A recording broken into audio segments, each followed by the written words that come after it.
Hello friends, welcome back to my channel. ఈరోజు మనం నేర్చుకునే రెసిపీ వచ్చేసి పుల్లట్లు. ఈ పుల్లట్లు తినడానికి పుల్లగా చాలా రుచిగా ఉంటాయి. ఇవి మెత్తగా స్పాంజ్ లాగా నోట్లో పెట్టుకుంటే కరిగిపోయేంత మృదువుగా ఉంటాయి. ఇవి తయారు చేయడానికి మనం ఎటువంటి మినపప్పులు కానీ ఏ విధమైన పప్పులు యూజ్ చేయట్లేదు. దీన్ని పల్లి చట్నీతో కానీ లేదంటే ఏదైనా ఊరగాయ పచ్చడితో కానీ లేదంటే పప్పుల చట్నీతో కానీ తింటే చాలా బాగుంటాయి. ఇంకేమాత్రం ఆలస్యం చేయకుండా తయారీ విధానం చూసేద్దాం. ఇక్కడ చూపించిన గ్లాస్ కొలతతో ఒక గ్లాసు బియ్యాన్ని తీసుకోవాలి. ఇవి రేషన్ బియ్యం కూడా తీసుకోవచ్చు, లేదంటే కొత్త బియ్యం తీసుకుంటే దోశలు ఎక్కువ టేస్టీగా ఉంటాయి. ఇవేమీ దొరకకపోతే మీరు రెగ్యులర్గా వాడే రైస్ కూడా తీసుకోవచ్చు. అదే గ్లాస్తో అర గ్లాసు అటుకులను వేసుకోవాలి.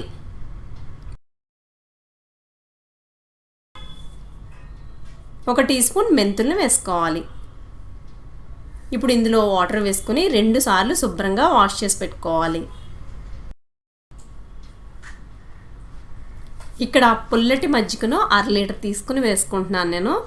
మీకు మజ్జిగ కాకుండా పెరుగు వేసుకోవాలనుకుంటే 1 గ్లాస్ పెరుగు వేసుకోవాలి. ఏదైతే గ్లాస్తో మనం బియ్యం తీసుకున్నామో అదే గ్లాస్తో 1 గ్లాస్ పెరుగు వేసుకోవాలి.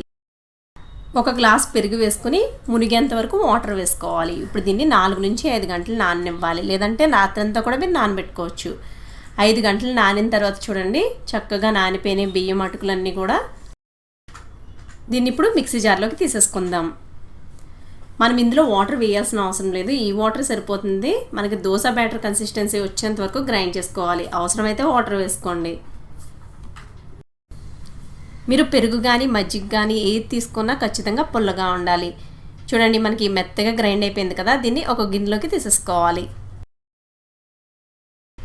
పిండి అనేది మనకి ఇలా ఈ కన్సిస్టెన్సీలోనే ఉండాలి. దోశ పిండి ఎలా ఉంటుందో అదే కన్సిస్టెన్సీలో మనం ప్రిపేర్ చేసుకోవాలి. ఇప్పుడు దీనిపైన మూత పెట్టేసుకుని రాత్రంతా నాననివ్వాలి, లేదంటే కనీసం 8 గంటల పాటు పిండిని నానబెట్టుకోవాలి.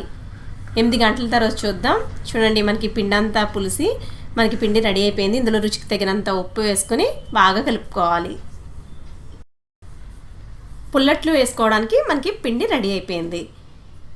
ఇప్పుడు దీన్ని పక్కన పెట్టుకుని స్టవ్ పైన ప్యాన్ పెట్టేసుకుని ప్యాన్ వేడిగైన తర్వాత 1 చుక్క ఆయిల్ వేసుకొని ఇలా టిష్యూతో స్ప్రెడ్ చేసుకోవాలి, లేదంటే మనం క్లాత్తో కూడా తుడుచుకోవచ్చు. ఇప్పుడు 2 గరిటెల పిండి వేసుకుని దలసరిగా మనం దోశని వేసుకోవాలి. ఇక్కడ చూపించినట్టుగా వేసుకోవాలి.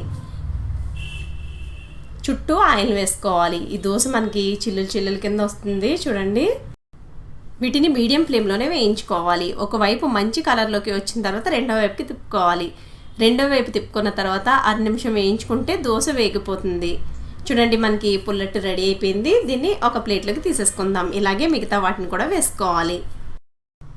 ఎంతో రుచిగా ఉండే పుల్లట్లు రెడీ అయిపోయినాయి. వీటిని పప్పుల చట్నీతో కానీ పల్లి చట్నీతో కానీ లేదంటే ఏదైనా ఊరగాయతో కానీ తింటే చాలా టేస్టీగా ఉంటాయి. ఇవి చాలా స్పాంజ్లా చాలా సాఫ్ట్గా ఉంటాయి. ఫ్రెండ్స్, మా వీడియో మీకు నచ్చిందనే అనుకుంటున్నాను. నచ్చితే ఒక లైక్ ఇవ్వడం మర్చిపోకండి. మరిన్ని కొత్త వీడియోస్ కోసం ఛానల్ని సబ్స్క్రైబ్ చేసుకోండి. వీడియో ఎలా ఉందో కమెంట్ సెక్షన్లో కమెంట్ చేయండి. మా వీడియోని ఫ్రెండ్స్ అండ్ రిలేటివ్స్కి షేర్ చేయండి.